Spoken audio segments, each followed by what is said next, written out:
A aula de hoje, então, pessoal, diz respeito ao contrato de troca, também chamado contrato de permuta, e ao contrato estimatório, ok? Vamos analisar as disposições do Código Civil que tratam desses contratos, ok?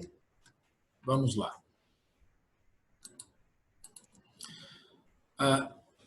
O contrato de troca ou permuta tem previsão no artigo 533 do Código Civil, né? E diz lá que aplicam-se à troca as disposições referentes à compra e venda com as seguintes modificações. O que significa, qual é a definição do contrato de troca, né?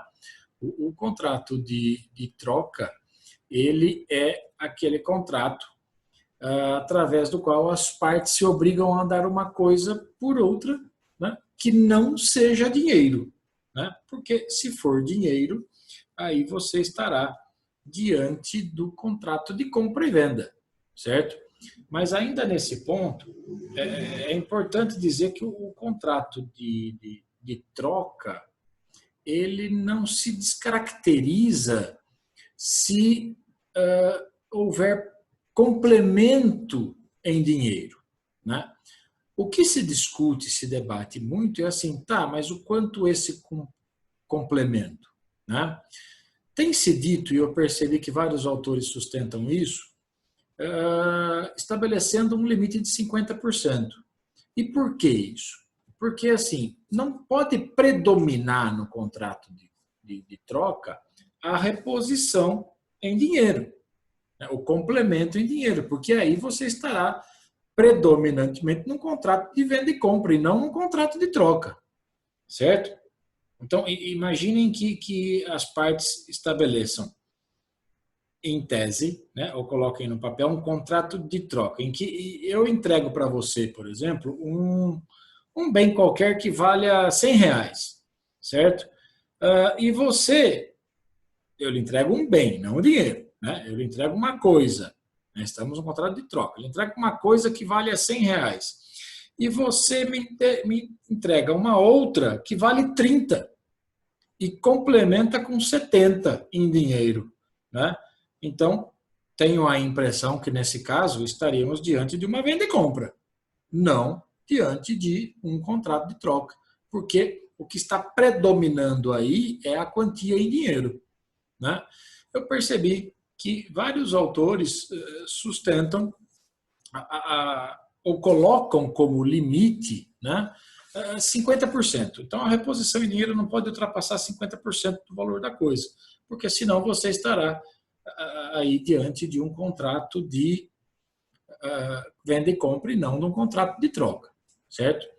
Mas diz lá o artigo 533 que aplicam-se à troca as disposições referentes à compra e venda, com as seguintes modificações, né? Então, o contrato de troca ele é muito semelhante ao da compra e venda, tanto que todas as regras referentes à compra e venda são aplicáveis, essas regras se aplicam também ao contrato de troca, né?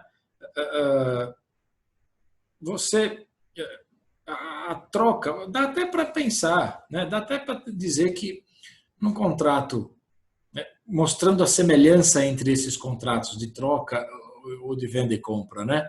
No contrato de troca, de venda e compra, perdão, né? Você está, de certo modo, trocando uma coisa por dinheiro. No contrato de troca, né, você está, de certo modo, vendendo uma coisa e recebendo em pagamento uma outra coisa, né? Então, eles são muito semelhantes, né? Mas essas diferenças, as diferenças que mencionamos agora há pouco, existem, né? Então, a troca é aquele contrato em que uma parte se obriga a dar uma coisa para outra que não seja dinheiro, né? E mesmo que haja uma reposição, um complemento em dinheiro, não pode predominar a quantia, essa reposição em dinheiro, senão pode descaracterizar o contrato de venda e compra e gerar a troca, tá?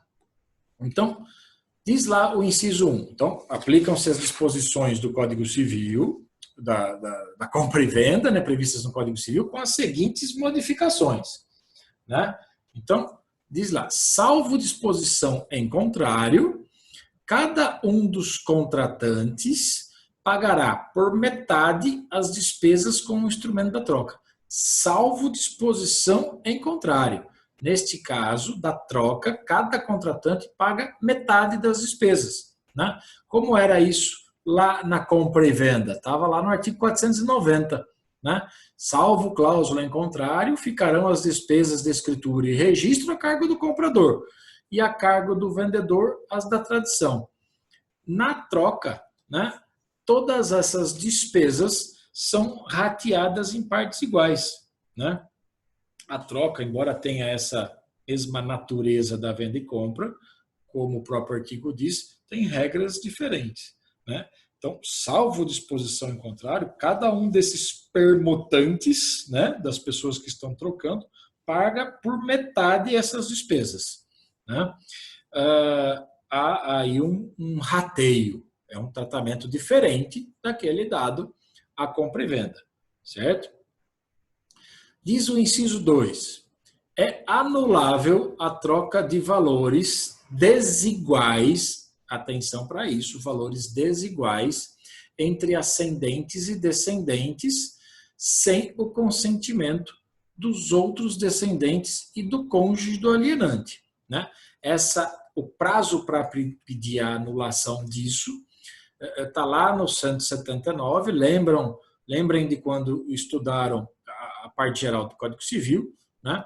Que quando a lei dispuser que determinado ato é anulável sem estabelecer um prazo, o prazo será de 2 anos, certo? No que diz respeito a esse inciso 2, né? Lá no caso da troca, né? A previsão estava no artigo 496, né? É anulável a venda de ascendente a descendente, salvo se os outros descendentes e o cônjuge do alienante expressamente houverem consentido, né? Então, a venda de um ascendente para descendente, né, é anulável, a não ser que os outros descendentes e o cônjuge daquele que está alienando, né, também consintam, também expressem sua anuência com aquele negócio. No caso de troca, a troca só se torna anulável em se tratando de valores desiguais, certo? Agora, eu fico pensando, e o código não trata disso de uma maneira expressa, né? Mas penso o seguinte, o objeto que pertence ao ascendente, estamos falando de uma troca de coisas, né? O objeto que pertence ao ascendente, neste caso, é mais valioso do que aquele que o descendente está dando para ele. Então, estamos falando de valores desiguais. E é nesse caso que a troca se torna anulável, certo? Porque, primeiro, se os valores são iguais, não há necessidade de anuência, certo? Só haverá necessidade de anuência se os valores forem desiguais, certo? E como eu disse, embora o código não mencione, né, não há necessidade de anuência, mas não está escrito isso aí expressamente, né? Não há necessidade de anuência se o bem que é recebido pelo ascendente, né, tiver um valor superior ao que ele está entregando ao descendente. Né? Por quê? Porque nesses casos não há um prejuízo, né? Não há possibilidade de prejuízo para os demais descendentes. Né? O que o legislador quer, ao tornar anulável tanto a venda e compra quanto a troca entre ascendente e descendente, né, é justamente preservar direito dos demais descendentes, né, e inclusive do cônjuge daquele que está alienando. Né? Se o valor que o ascendente está, o valor da coisa que o ascendente está recebendo é um valor superior, né, então não há que se falar em prejuízo dos demais descendentes. E aí não vejo razão para tornar anulável se não tiver consentimento. Né? O mesmo se os valores forem iguais. Então também não haveria, neste caso, essa possibilidade de prejuízo, né? Por isso que eu grifei lá. A troca que é anulável é a troca de coisas com valores desiguais entre ascendente e descendente. E, é claro, desde que não haja anuência dos demais descendentes e do cônjuge do alienante. Certo?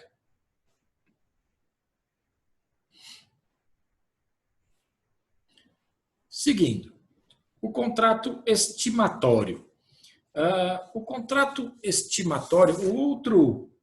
Vejam o que diz o artigo 534. Né? Pelo contrato estimatório, o consignante entrega bens móveis ao consignatário, que fica autorizado a vendê-lo, pagando àquele o preço ajustado, salvo se preferir, no prazo estabelecido, restituir-lhe a coisa consignada.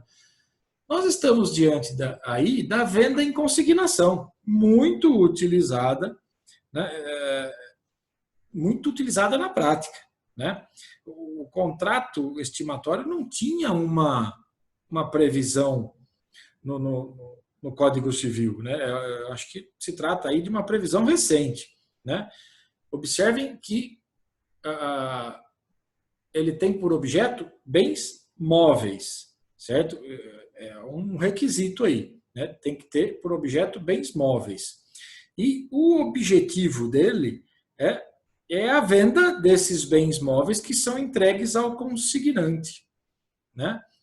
Perdão, são entregues pelo consignante ao consignatário, né? E esse consignatário, ou seja, aquele que recebe esses bens, né, fica autorizado a vendê-los, olha lá, pelo preço originalmente ajustado. Né? E se ele quiser vender por algo mais, aí é possível, né? Inclusive obter lucro com isso, não há problema nisso. Né? Mas se ele não vender, ele tem a opção. Né? Se ele vender, ele paga o preço. Se ele não vender, ele tem a opção de restituir a coisa consignada àquele que entregou para ele. Né?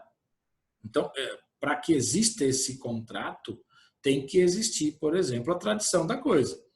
Né? Agora, observem, e tem umas discussões sobre isso, né? Mas observem que a tradição, nesse caso, mesmo em se tratando de coisa móvel, não transfere a propriedade. Né? A tradição aí não transfere a propriedade. Né? Por quê? Porque eu entrego a coisa para alguém para que ele venda. Né? E ele vai me pagar, caso ele venda, ele fica autorizado a vender. Caso ele venda, ele me paga o preço que ajustamos originalmente. Né? Agora, ele pode preferir, se não vender, né, entregar a coisa para mim. Ou ele pode ficar com a coisa e pagar o preço ajustado. Né? Ou se, como eu já disse, basta devolver a coisa que aí você está diante da resolução de todo o negócio. Né?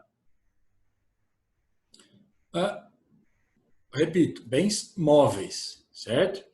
Diz o artigo 535 que o consignatário não se exonera da obrigação de pagar o preço se a restituição da coisa, em sua integridade, se tornar impossível, ainda que por fato a ele não imputável.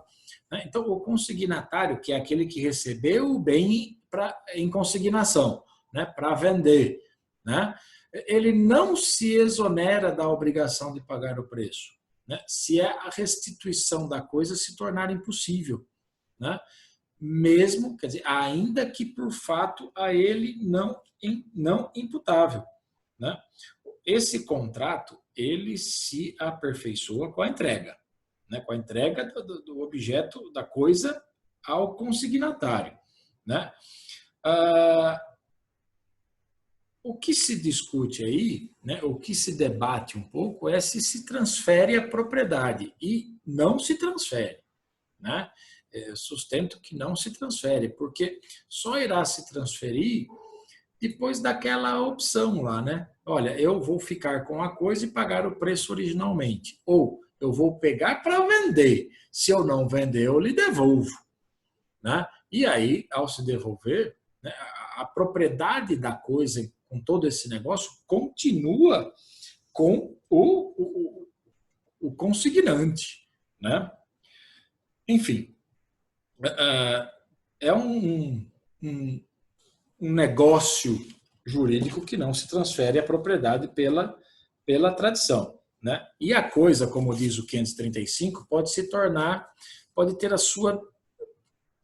impossível a devolução da coisa, né? O consignatário, aquele que recebeu a coisa, ele vai ficar liberado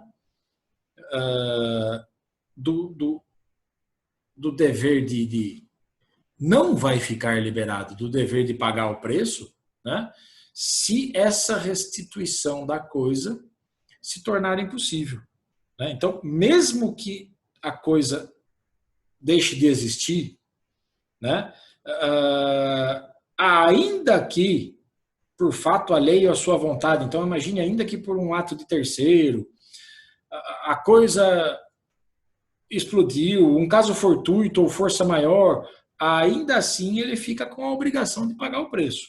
Então, o que acontece aí é que o consignatário, e por isso tem que pensar bem antes de celebrar um contrato desse, o consignatário assume todos os riscos da coisa, né, a partir da tradição. Tá? E isso ocorre exatamente com essa tradição, com essa transferência da posse direta da coisa do consignante para o consignatário. Tá? Ele só vai se exonerar aí, né, embora não esteja expresso nesse 535, né, ele se exonerar, que eu quero dizer, é o consignatário. Né, ele só não vai precisar pagar o preço se a coisa se perder ou se deteriorar, né, por uma culpa do próprio consignante. Né? Aí o consignatário estará exonerado, né, de pagar o preço e até de devolver. Imagine que a coisa veio já com algum defeito que implicou, vamos caricaturizar bastante aqui, que implicou na explosão dela e ela pereceu totalmente. Né? Nesse caso, o consignatário se exonera, sim, da obrigação. Né? Embora isso não esteja escrito expressamente aí no 535. Né? Diz o 536 que a coisa consignada não pode ser objeto de penhora ou sequestro pelos credores do consignatário, enquanto não pagam integralmente o preço. Né? Então, ó, aquela coisa dada em consignação, ela não pode ser objeto de penhora, nem de sequestro pelos credores, que são formas de constrição judicial, né? Enquanto o preço não for integralmente pago. Tá? Então, você está diante aí, né, da impenhorabilidade da coisa consignada. Né? É interessante porque veja que diz que a coisa consignada não pode ser objeto de penhora pelos credores do consignatário. Né? Então, embora o consignatário esteja com a coisa, tem até direitos sobre ela, caso venda ou pague o preço, ou resolva ficar com a coisa. Né? Mas credores do consignatário não podem penhorar essa coisa consignada, até porque ele pode optar em restituir a coisa ao consignante, que ainda tem o domínio da coisa, ainda tem a propriedade. É por isso que a coisa não pode ser penhorada por dívidas do consignatário, daquele que recebeu a coisa em consignação. Certo? E o artigo 537 diz que o consignante não pode dispor da coisa antes de lhe ser restituída ou de lhe ser comunicada a restituição. Né? Está tratando esse artigo da indisponibilidade da coisa consignada. O consignante, que é o proprietário, embora seja proprietário da coisa, não pode dela dispor. Né? Um daqueles poderes inerentes à propriedade, que é o de dispor da coisa, né? Neste caso, meio que fica suspenso. Né? Porque ele só poderá dispor dessa coisa, vender ou doar para outra pessoa, né? Depois que lhe for restituída pelo consignatário. Ou ao menos, observem aí, ou ao menos o consignatário ter comunicado já a ele que irá restituir. Aí ele pode alienar, ele pode dispor da coisa em relação a terceiros. Tá?